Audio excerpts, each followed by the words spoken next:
Olá pessoal, boa tarde. Quem fala com vocês é o professor Marcos e hoje nós vamos iniciar a nossa correção, tá? Da parte 1 dos exercícios que foram propostos, tá? Para vocês estarem fazendo e eu vou dividir em duas partes. Hoje a parte 1 e na sexta-feira eu passo a parte 2 para não ficar tudo de uma vez para vocês, para ficar uma coisa mais fácil de se pegar, tá bom?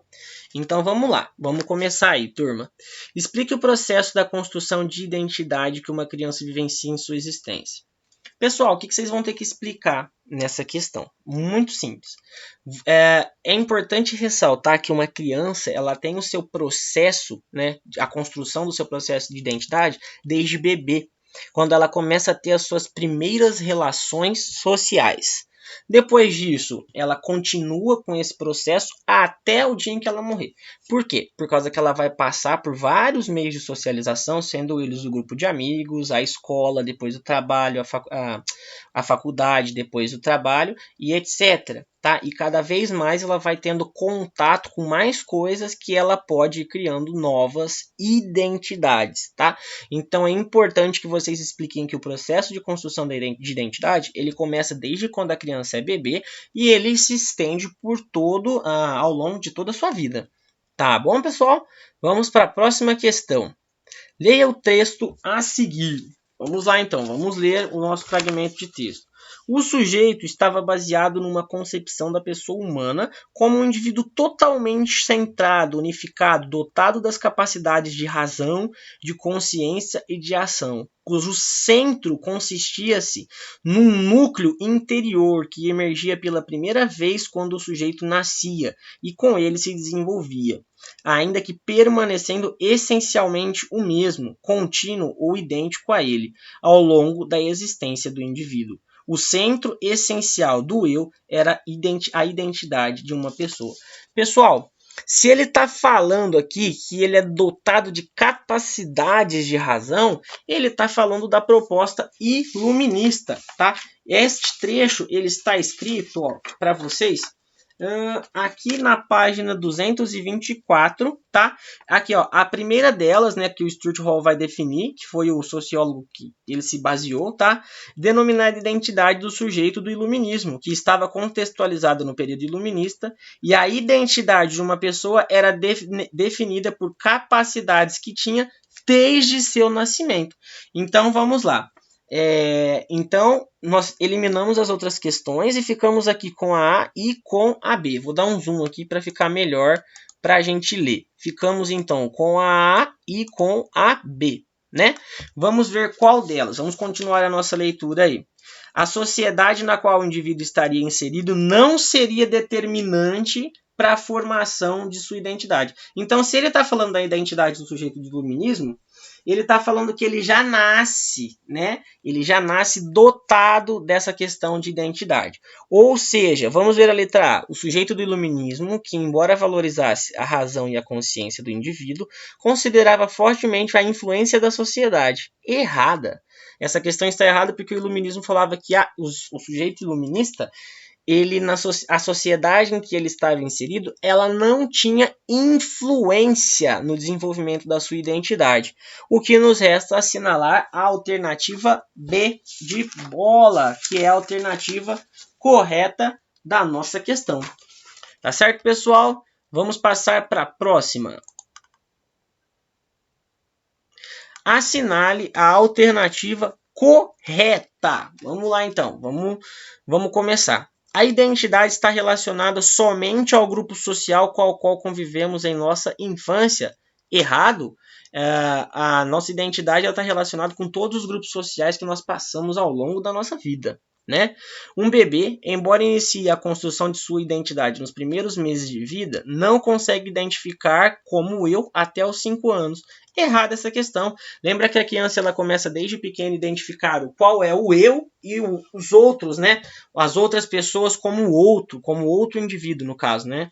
Então, ele vai falar até os 5 anos. Está errado. A criança ela já faz essa identificação muito antes. Vamos ver a letra C. Um dos primeiros passos para a construção da identidade de uma criança é ainda quando bebê, ao iniciar a identificação do eu e do outro. Alternativa correta, letra C de cachorro. Ela é o contrário da alternativa B, né, que fala que a criança só vai ter essa consciência de eu e outro com 5 anos de idade, né? Aqui ele já fala que é desde pequeno, que é a alternativa correta, letra C. Vamos à questão 4, pessoal. Reflita sobre suas identidades. Escreva um texto sobre o que te faz sentir pertencente a determinados grupos da sociedade. Cite elementos que demonstrem sua identificação com vários grupos. Pessoal, muito simples. Ele pede para você fazer um texto. Aqui a gente vai fazer um parágrafo, tá? A respeito das suas, né, identidades. Que seria isso? As pessoas e os grupos com quais você se identifica. Estilo musical, tipos de assunto, tipos de gostos, tipos de atividades. Por exemplo, vou dar um exemplo. Eu toco guitarra, eu gosto de rock, então logo eu vou ter identidade com grupos que gostem, do mesmo tipo musical que eu, ou que toquem algum tipo de instrumento. Dessa mesma maneira, eu vou ter também identidade com professores com professores que trabalhem aí com disciplinas que estão ligadas ao que eu estudo, ao que eu gosto. Então, eu vou me identificar mais. A identidade ela não te impede de se relacionar com as outras pessoas de outros grupos. O que ela te dá é a possibilidade de estar junto, ou seja, eu me identifiquei, eu gostei daquele grupo de pessoas, então eu vou me relacionar mais, vou ter maior afinidade com eles, tá, pessoal?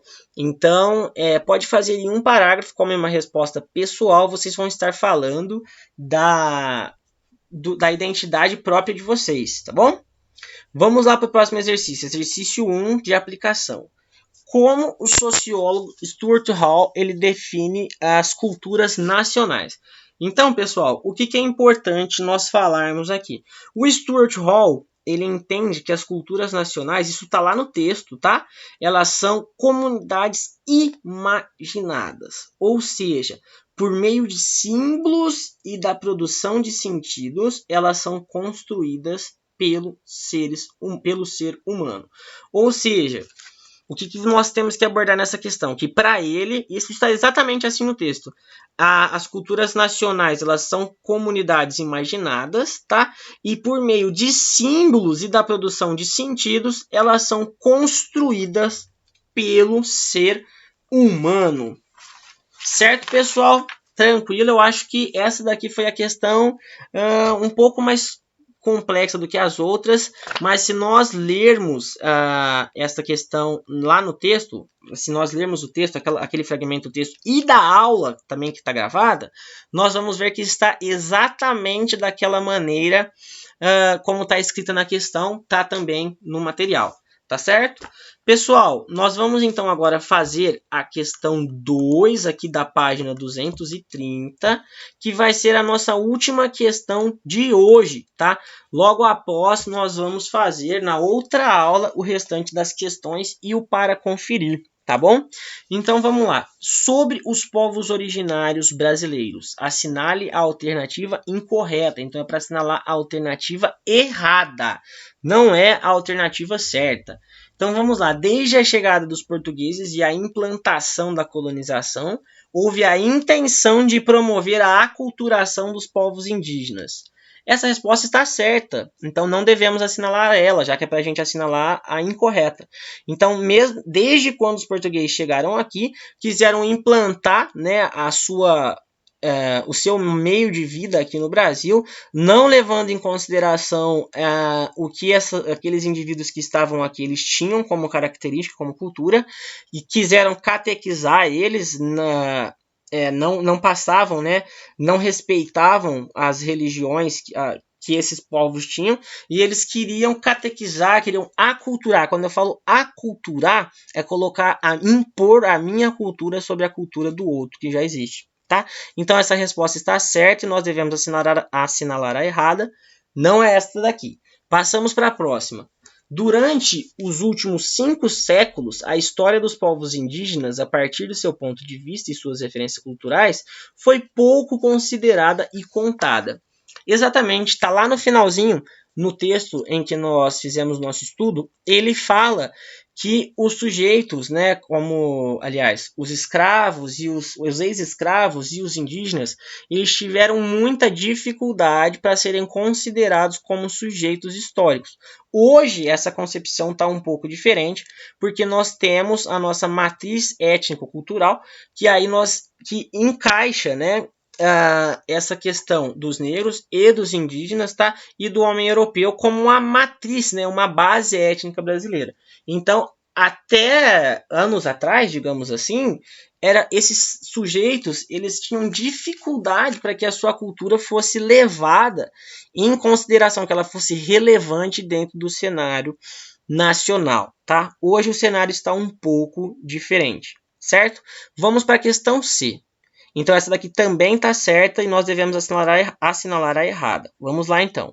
Atualmente não existem mais que 10 povos indígenas que, concentrados principalmente nas áreas litorâneas, encontram grande dificuldade de se organizar para reivindicar os seus direitos. Essa questão está errada. Nós temos muito mais que 10 povos indígenas que tem dificuldade para reivindicar os seus direitos, né? Ele fala aqui que não existem mais do que 10 povos. Nós temos muito mais que 10 povos. Só para ilustrar para vocês, de acordo com o censo de 2010, né, do IBGE, nós temos cerca de 305 povos indígenas no Brasil. Então, a questão que nós devemos assinalar é a letra C de cachorro. E assim nós finalizamos a nossa correção de hoje. E na próxima aula eu trago o restante dos exercícios para vocês. Ok, pessoal? Fiquem com Deus e até a próxima.